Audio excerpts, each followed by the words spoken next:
Hello, dear friends. How are you? You are welcome to our YouTube channel पढ़ाई का quiz और आप लोग देख रहे हैं स्टैंडर्ड 9 मैथ्स क्लासेस चैप्टर 7 का part number 3 from Noblewood school Upleta and अब हम आगे जा रहे हैं उस वीडियो में आगे कंटिन्यू कर रहे हैं सबसे पहली चीज some more criteria for congruence of triangle. अब यहाँ पे एक नया टॉपिक आ रहा है सम more criteria for congruence of triangle for congruence of triangle।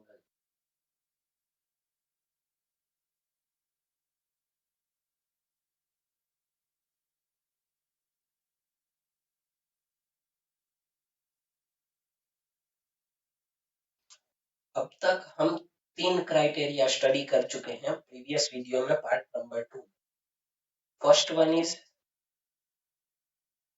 SAS side included angle side.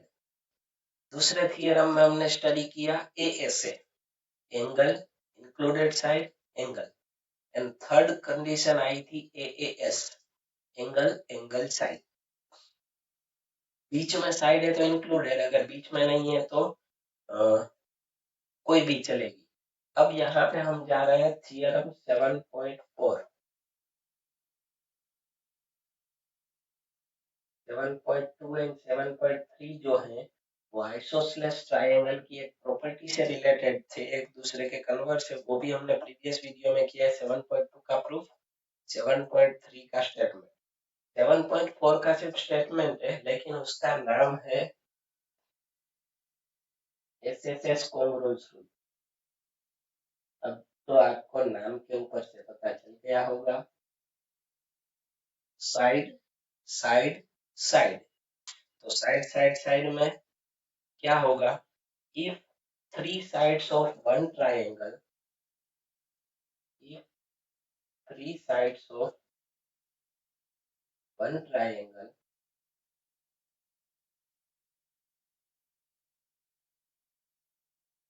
are equal to the are equal to the three sides of three corresponding sides of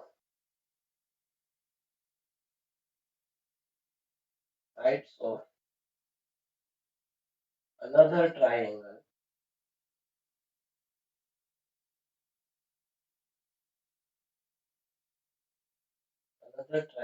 then the two triangles, then the two triangles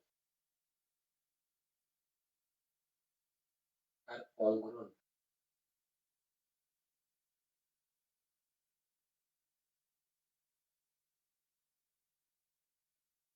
ठीक है, if three sides of one triangle are equal to the three corresponding sides of another triangle, एक triangle की तीन sides जो है वो दूसरे triangle की तीन करस्पॉन्डिंग साइड से इक्वल है, तो वो दो ट्रायंगल कैसे कहलाएंगे, कॉन्ग्रुएंट। ये एक और शॉर्ट क्राइटेरिया है। देखिए पहले हमने तीन स्टडी किए, पहला SAS side included angle side, ASA angle included side angle, AAS angle angle side. अब ये फोर्थ आया SSS साइड साइड साइड, तीनों साइड्स इक्वल होनी चाहिए।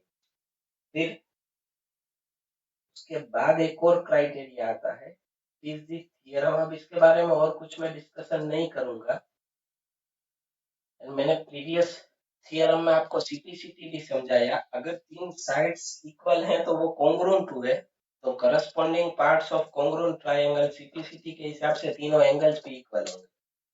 फिर उसके बाद आता है थ्योरम 7.5, इसका नाम है, ये थोड़ा सा अलग आया, RHS congruence rule. RHS congruence rule right hand side नहीं है, ये अलग है, right angle hypotenuse and side. R का होगा राइट एंगल, H का होगा हाइपोटेनियस एंड S का होगा साइड। अभी हाइपोटेनियस किसे कहते हैं वो बता दूं। राइट ट्रायंगल में राइट एंगल की जो ऑपोजिट साइड होती है उसे हाइपोटेनियस कहा जाता है। ये राइट एंगल एबीसी में बी राइट एंगल, तो बी की ऑपोजिट साइड होगी AC, AC is called hypotenuse. Right angle की ऑपोजिट साइड वो सबसे बड़ी साइड भी होती है, ठीक है। तो ये हो गया आरएचएस कॉन्ग्रुएंस रूल, ठीक है। तो अब उसके बारे में हम डिस्कशन करेंगे। If in two right triangles in if in two right triangles, right triangle से मतलब दोनों में एक एक एंगल जो है वो राइट एंगल होगा। Right triangle the hypotenuse the hypotenuse and one side of one triangle, one side of one triangle are equal to the are equal to the hypotenuse and one side of another triangle,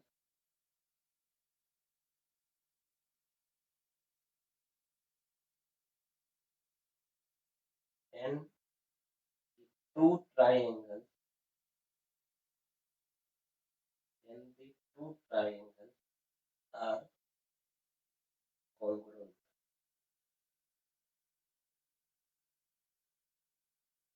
ठीक है, यहाँ पे RHS का meaning क्या होता है वो मैं लिख देता हूँ। राइट एंगल हाइपोटेनियस एस का मतलब होगा साइड। दोनों में एक एक राइट एंगल होना चाहिए, हाइपोटेनियस इक्वल होनी चाहिए, एक करस्पॉन्डिंग साइड इक्वल होनी चाहिए। तो ये हो गया RHS congruence rule. It is the some more criteria for congruence of triangle. एक और बात दोस्तों यहाँ पे बताना चाहूंगा, आप लोगों से एक रिक्वेस्ट करना चाहूंगा। वीडियो अच्छा लगे तो आप लाइक कीजिए एंड चैनल को सब्सक्राइब कीजिए, एंड अदर थिंग आप दूसरे लोगों को ये वीडियो जो है वो शेयर कीजिए अपने व्हाट्सएप स्टेटस के द्वारा या इंस्टा स्टेटस के द्वारा। हमारे वीडियो की लिंक शेयर करें ताकि दूसरे लोग जो हैं वो ये वीडियो देख के कंटेंट हासिल करते रहे, ठीक है। हमसे जुड़ते रहे ज्यादा से ज्यादा लोग, जैसे उसके बाद जो है वो हमें थोड़ा सा रिप्लाई मिलते रहे, एंड वीडियोस जो हैं उसके बारे में कोई क्वेरी हो तो पूछते रहें तो बेटर रहेगा। चलिए, अब ये हो गए कुछ criteria of congruence of triangle. सबसे पहले आप ये लिख लीजिए, फिर उसके बाद हम आगे कंटिन्यू करेंगे, नया टॉपिक आएगा। एक और चीज, इस चैप्टर में कोई भी सम नहीं आने वाले, ठीक है। इस चैप्टर के सम सारे निकल चुके हैं, बट कुछ स्टेटमेंट्स जो है वो सीखने को इसके ऊपर से कंटेंट वाइज मिलेंगे, वो खास ध्यान में रखना है। कंटेंट लोगे तो ही आपको इसमें से जो पूछने वाले हैं वो आएगा। क्लियर है? तो चलिए पहले ये लिख लीजिए।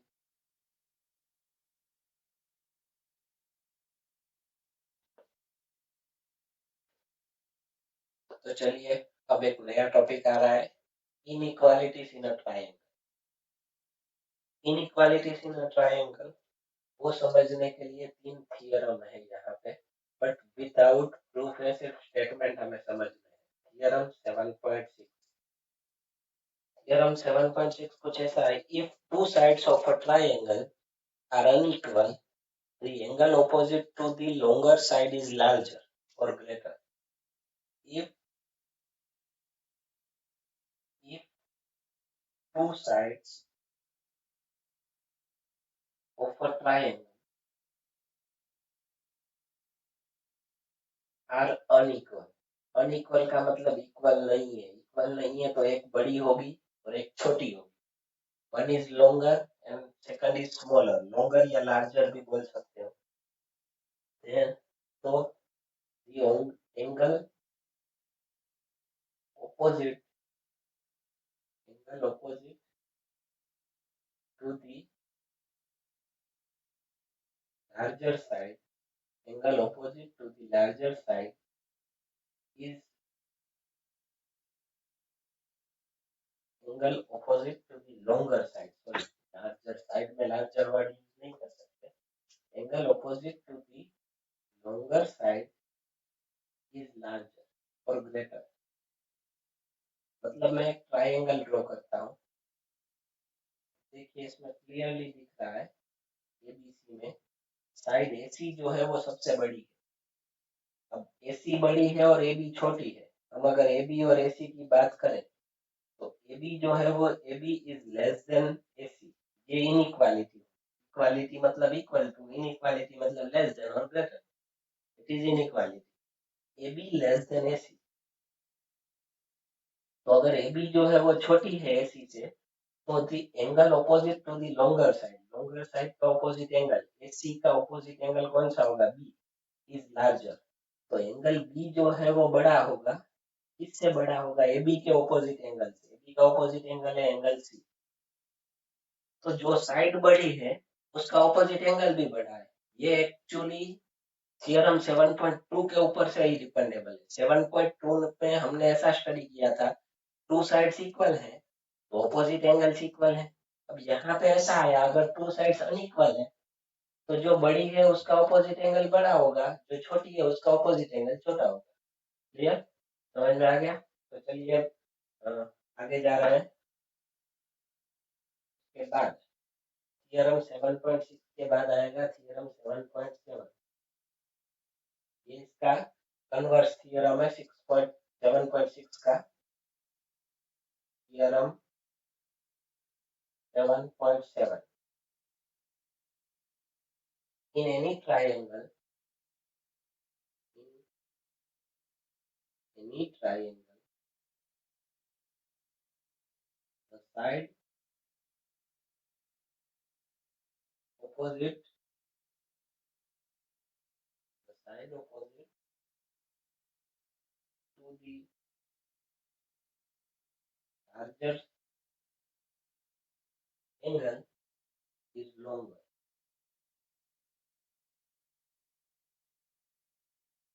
In any triangle, the side opposite to the larger angle, बड़े एंगल की ऑपोजिट साइड है वो लॉन्गर, वो बड़ी होगी।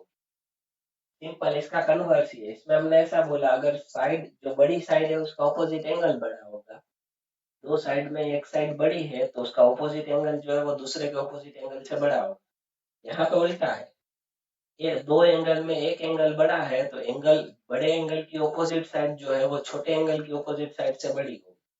ठीक है? क्लियर? ये हो गया 7.7। अब थियरम 7.8, लास्ट वन, चैप्टर का लास्ट वन थियरम। उसके बाद कुछ स्टेटमेंट जो है वो सम निकल चुके हैं बट आपको यूजफुल हो सकते हैं, वो मैं अभी आपको लिखवा दूंगा। The sum of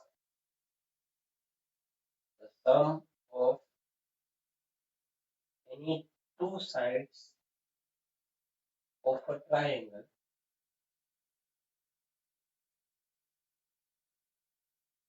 is greater than the third side।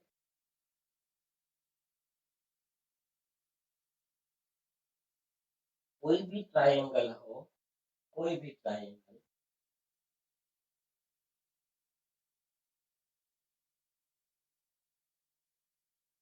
में कोई भी दो साइड का अगर आप सम लोगे, AB plus BC, AB plus BC जो है वो AC से बड़ा होगा, तीसरी साइड से बड़ा होगा। अगर आप AB प्लस AC लोगे, AB प्लस AC, तो वो जो है वो BC से बड़ा होगा। और अगर आप BC प्लस AC लेते हो तो वो AB से बड़ा होगा। मतलब कोई भी दो साइड का सम जो है वो थर्ड साइड से हमेशा बड़ा रहता है। ये हो गई इनइक्वालिटी इन ट्रायंगल। ठीक है? क्लियर है? तो अब कुछ स्टेटमेंट्स जो हैं हम इसमें प्रूव करने वाले हैं बट आपके सिलेबस में से निकल गए हैं। तो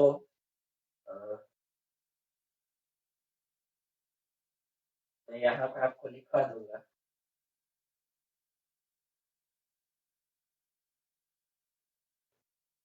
फर्स्ट स्टेटमेंट है सम इम्पोर्टेंट इम्पोर्टेंट स्टेटमेंट। ये थियरम के ऊपर से प्रूव करने वाले स्टेटमेंट है, बट यहाँ पे हमें वो प्रूव करना निकाल दिया है, तो हम उन स्टेटमेंट्स को लिख लेंगे ताकि हमें काम आए, कहीं पे यूज हो तो। पहला स्टेटमेंट है in equilateral triangle in equilateral triangle equilateral triangle equilateral triangle किसे कहते हैं पता है ना? All sides are equal. Equilateral triangle measure of each angle is 60 degree. क्योंकि तीनों एंगल इक्वल होंगे, साइड्स इक्वल होंगी तो एंगल भी इक्वल होंगे। थियरम 7.2 के हिसाब से साइड्स इक्वल है तो एंगल भी इक्वल होंगे, और एंगल इक्वल है तो ट्रायंगल में तीनों एंगल का सम कितना होता है? 180।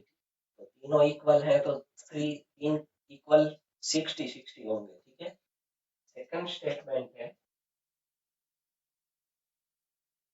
इन isosceles right triangle. Isosceles right triangle मैंने बोला है, मतलब एक एंगल राइट एंगल होगा और दो साइड्स इक्वल होंगे। फॉर एग्जांपल मैं यहाँ पे ड्रॉ कर रहा हूँ ए बी सी। ये बी जो है वो 90 डिग्री है, तो इक्वल साइड्स ये दोनों होगी ए बी एंड बी। तो ये दोनों इक्वल है तो इनके ऑपोजिट एंगल भी इक्वल होंगे। बीसी का ऑपोजिट एंगल ए बी का ऑपोजिट एंगल सी। तो तीनों का एंगल सम 90 तो सॉरी तीनों का सम 180। तो ये 90 है तो इन दोनों का सम 90 होगा। तो दोनों इक्वल है तो कितने कितने के होंगे? 45। In isosceles right triangle other angles are of measure 45 degree. Isosceles triangle में आइसोसेलेस राइट ट्रायंगल में बाकी के दोनों एंगल 45 होते हैं। आइसोसेलेस है तो वह सिर्फ राइट ट्रायंगल में नहीं होते, वो अलग अलग हो सकते हैं। आइसोसेलेस है तो थर्ड वन सेंटेंस है इन राइट ट्रायंगल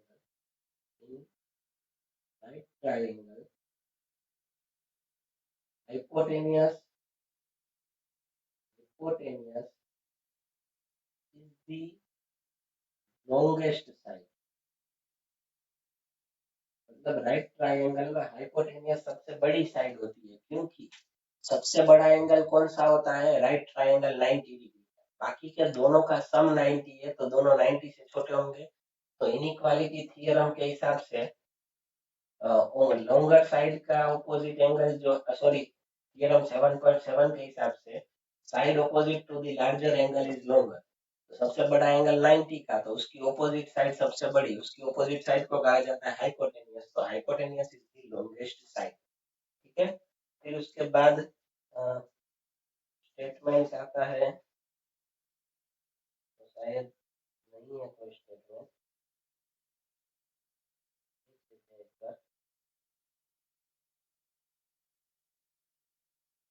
ओके, एक और स्टेटमेंट है, वो थोड़ा सा इन सबसे अलग है। all line segments all line segments drawn from a given point drawn from given point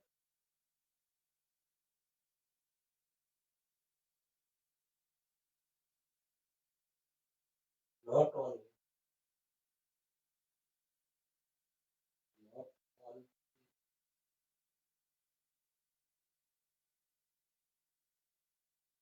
the perpendicular line the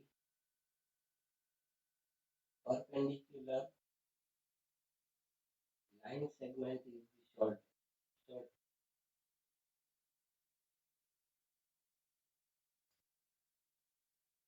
चलिए इसका मतलब क्या होता है मैं समझा देता हूँ। All line segments drawn from a given point not on it. कोई एक लाइन के ऊपर से, कोई एक लाइन है, अब उसको कोई एक लाइन, कोई एक पॉइंट में से जो कि इसके ऊपर नहीं है उसमें से मैं अलग अलग लाइन सेगमेंट ड्रॉ करता हूँ। ये देखिए 1 2 3 4 5 6 इनफाइनाइट आप ड्रॉ कर सकते हो, लेकिन उसमें हमें क्या कहा है, द परपेंडिकुलर लाइन। परपेंडिकुलर मतलब जो 90 डिग्री पे इंटरसेक्ट करे, जो सीधा आता है वो perpendicular line segment is the shortest. ये जो सेगमेंट होगा परपेंडिकुलर वाला, वो सबसे छोटा होगा, इज द शॉर्टेस्ट। क्लियर, समझ में आ गया। तो ये 4 स्टेटमेंट जो कि यूज हो सकते हैं। तो यदि आपको लिखना है अपनी फेयर बुक में, और यहाँ पे हमारा 7th चैप्टर जो है वो कंप्लीट हो गया। कोई डाउट है तो कांटेक्ट कर सकते हो नंबर के ऊपर। एंड वीडियो शेयर करने की बात बोल दी। आज के लिए इतना ही। गुड बाय, जय हिंद।